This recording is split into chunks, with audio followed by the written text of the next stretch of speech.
administered. I'm Naomi Ruckham with distribution plans in the coming days. If you've made your list and checked it twice, it's time to get those gifts on their way. I'm Elise Preston with a look at the looming holiday shipping deadlines. And why baseball in Cleveland will soon get a new look and a new name. The 4 states' most watched news starts now. Frontline healthcare workers are now receiving their first dose of Pfizer's COVID-19 vaccine. This is KOAM News at noon.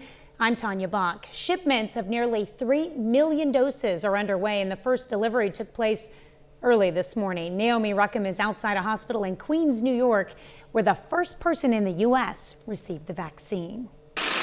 In a live-streamed event from Long Island Jewish Medical Center, critical care nurse Sandra Lindsay was given the first dose of Pfizer's COVID-19 vaccine. You didn't flinch. I take it that Dr. Chester has a good touch.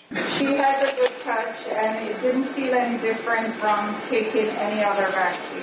Lindsay's hospital is in Queens, New York, one of the communities hardest hit when the pandemic began. She's been on the front line from the start and has a message for all Americans. There's light at the end of the tunnel, but we still need to continue to wear our masks, to social distance.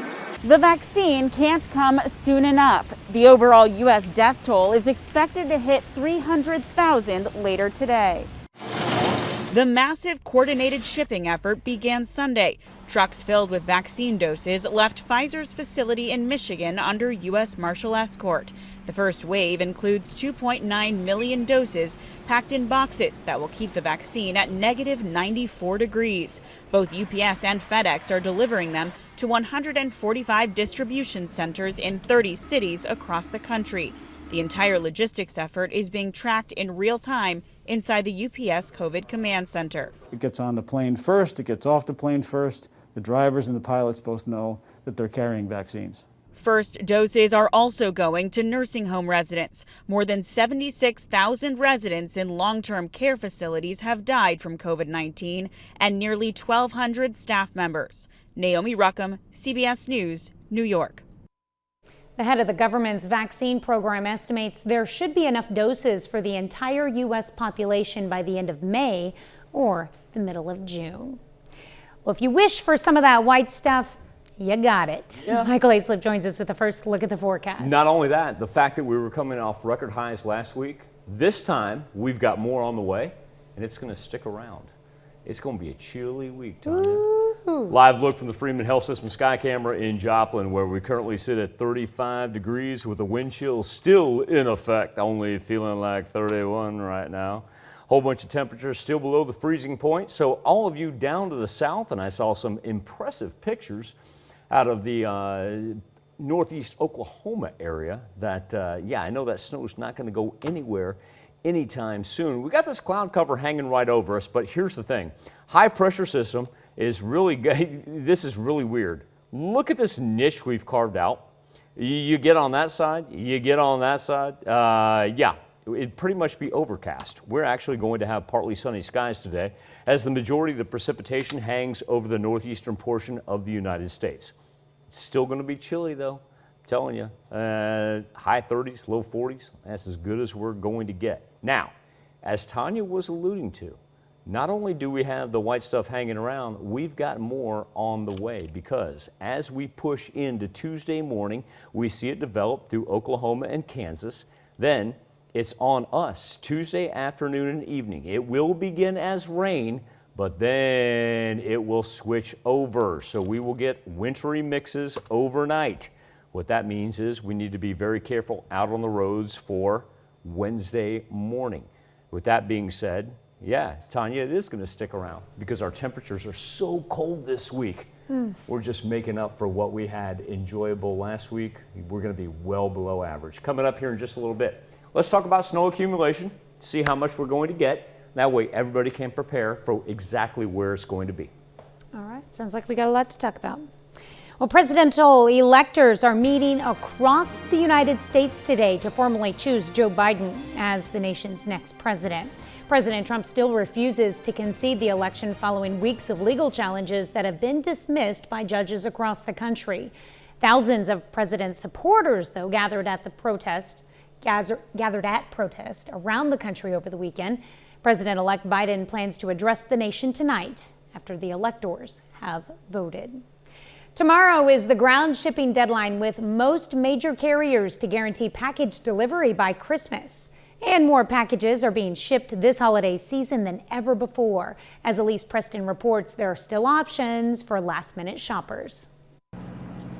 Shoppers are scurrying to ship holiday gifts in time. I am dropping off Christmas gifts for my sister, my nephew, and my soon-to-be niece. There's enough time, so I think it should be fine. With increased online shopping and fewer in-person get-togethers, industry analysts say this year about 3 billion packages are being shipped between Thanksgiving and Christmas.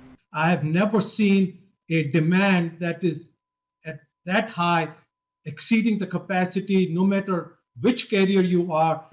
November 22nd through December 5th, FedEx, UPS, and the U.S. Postal Service all received high on-time performance ratings, and all up from the same period last year. But now, it's crunch time. The deadline for ground shipping from major carriers is Tuesday, December 15th. Greeting cards have to be mailed by the 18th. From the 19th onward, there are pricier options for priority mail and select, express, and overnight services. Some post offices around the country have extended hours and added Sundays for people who need all the time they can get. And for the procrastinators, there are other ways to still gift in time. Number 1, consider buy online, pick up curbside. Number 2, don't rule out your local stores. Think boutiques and even grocery stores. And last but not least, consider an e-gift card or an e-virtual experience. Experts say be prepared for possible inventory issues and shipping snags. And if your gift is late, remember, it's the thought that counts. Elise Preston, CBS News, New York. Well, Amazon has not released its holiday delivery calendar, but the internet giant has mobilized its own shipping network and plans to deliver on Christmas Eve. And now to World Watch, where a huge military operation is underway in Nigeria to rescue about 400 students who were kidnapped from their school. Gunmen on motorcycles armed with AK-47s attacked the all-boys boarding school on Friday. Devastated parents are praying for their safe return. No one has claimed responsibility for the abductions, but local officials blame bandits looking for a ransom. That's a look at today's top stories and weather in our first 7 minutes. Up next on KOAM News at noon, another professional team makes a change in its name. We take a look at the protest leading up to the decision in Cleveland. And later, we're making Christmas morning strata in the Mr. Food Test kitchen. Cleveland's Major League Baseball team says it took the name Indians in 1915 as a tribute to a Native American player. Now, after years of protests, that name will be dropped. Jerika Duncan looks at the recent reckoning with a name that some call racist. We're never trying to be disrespectful. And I still feel that way. But I don't think that's a good enough answer today. That was Cleveland manager Terry Francona in July, saying he believed it was time for his team to move forward from its longtime Indians nickname. Now it seems that time has come. We've been engaged in those conversations over the course of the last several months. 2 weeks ago, team president Chris Antonetti confirmed his club had been reevaluating its name, a process that appeared to begin shortly after the Washington NFL team, formerly known as the Redskins, dropped its name over the summer. Following Washington's announcement, Cleveland released a statement pledging to keep improving on issues of social justice with its team name in mind. This isn't Cleveland's first time confronting controversial parts of its team history. It feels really good that steps are being taken, that our voices are being heard. Philip Yenyo is executive director of the American Indian Movement of Ohio. He led several protests against the team's longtime Chief Wahoo logo, which Cleveland officially removed at the start of the 2019 season. Once Chief Wahoo went away, I just think it was the rock was rolling down the hill and it wasn't going to be stopped. Jack Horgan spent 17 years as Cleveland's television announcer and grew up there as an Indians fan. I think there's an awareness of trying to find something that is appealing to all and offensive to none. I commend Major League Baseball for looking at the process, because if there are enough people who think that is demeaning. It's something that needs to be addressed. Jerika Duncan, CBS News. Still to come on the KOAM News at noon, Mr. Food. We've got a hot and hearty all-in-one breakfast that requires no prep on Christmas morning. Consider it our gift to you. But first, Michael Hayslip returns with your not-so-hot complete forecast.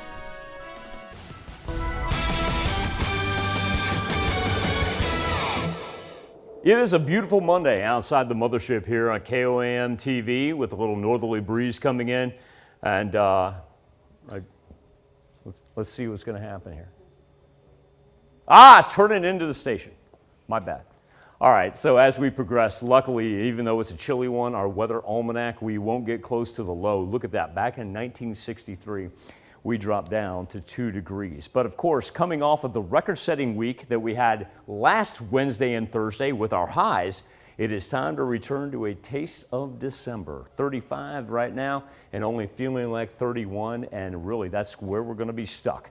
Our temperatures, we're still considerably below the freezing point as we look at 28 in Parsons, 29 in Independence, just a skosh above there in Carthage, and right at 32 in Lamar. But when we take into account that little northerly breeze, now everybody either at 32 or below, as it's just going to be a chilly, chilly week.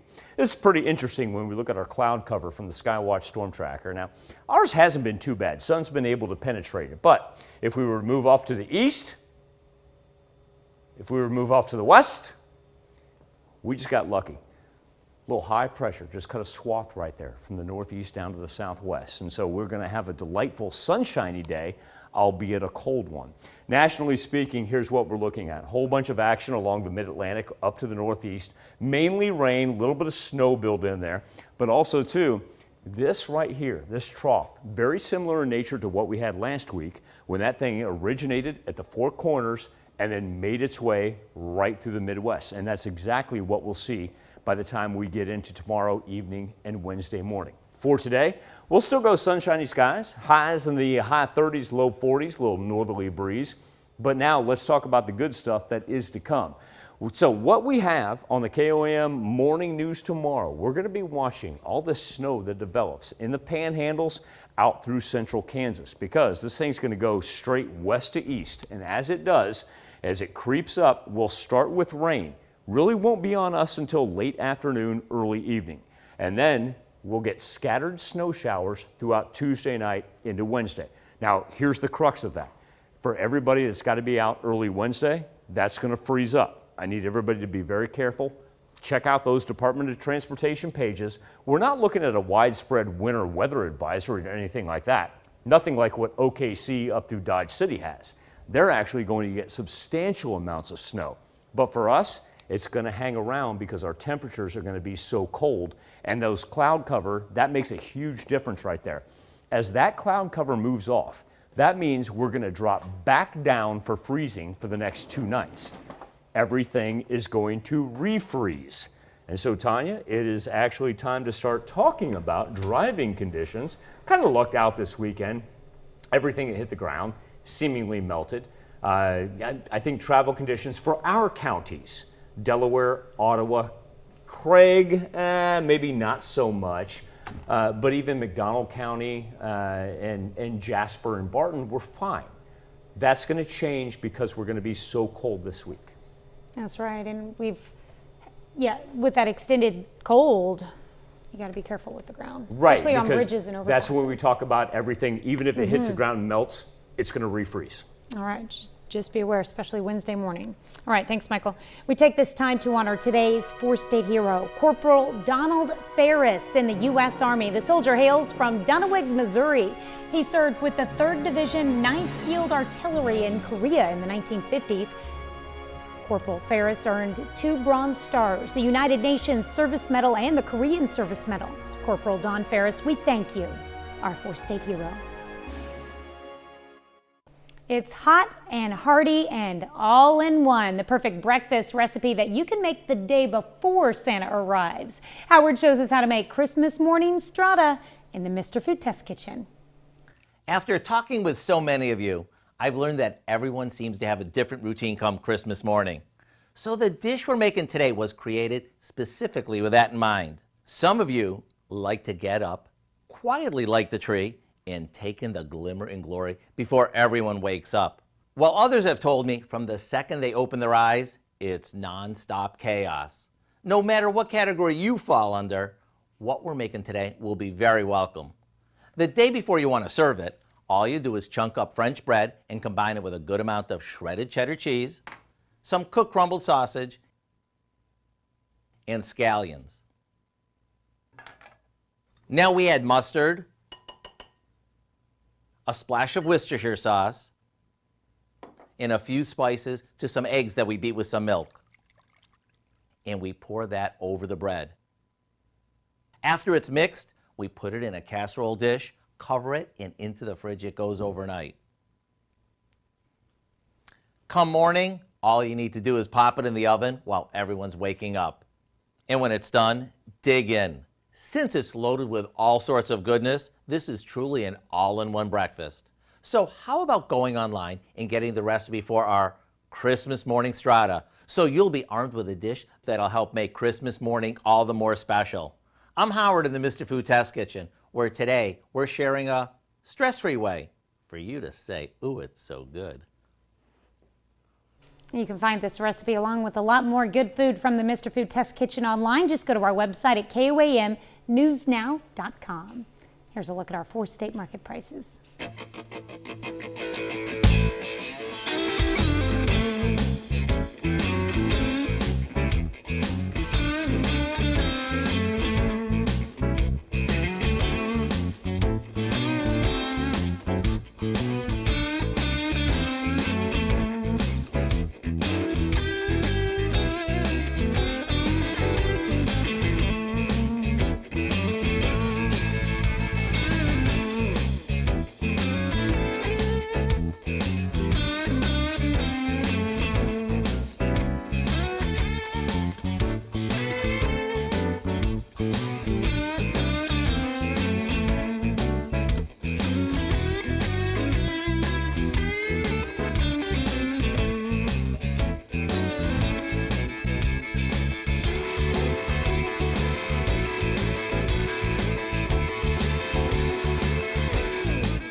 Cold yet dry today, then tomorrow the snow begins to work in, but don't worry about that until the evening hours. We'll have the latest on the morning news tomorrow. Tanya? Well, coming up tonight at 5, when the pandemic shut down schools across the country, the idea was to protect children's health.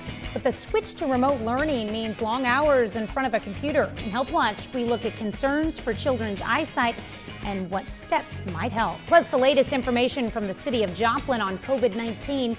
And we speak with a Carl Junction Junior High student about her project to collect toys for our Toy Box campaign. And remember, tomorrow is our last Toy Box Tuesday telethon, your chance to call in and donate, and we'll do the shopping for you. What do you have there? A toy that really sparked the interest for Michael. It's got Maverick and Bogey. It's a Top Gun set. Reminds me of the line, are you a good pilot? I can hold my own.